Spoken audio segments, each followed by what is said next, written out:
حضرت عبد الرحمن بن غنم رضی اللہ تعالی عنہ نے کہا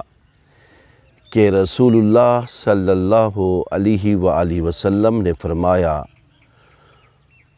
جو صبح کی نماز کے بعد تشہد ہی کی حالت میں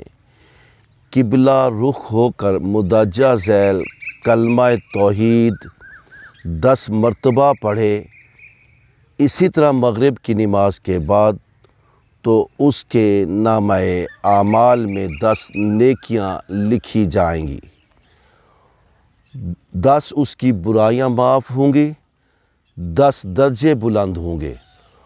اور شام سے صبح تک گناہوں سے محفوظ رہے گا۔ لا الہ الا اللہ وحدہ لا شریک لہ لہ الملک ولہ الحمد بیدہ الخیر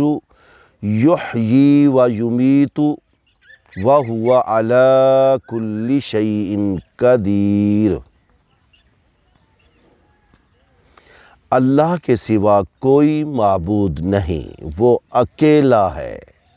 اس کا کوئی شریک نہیں،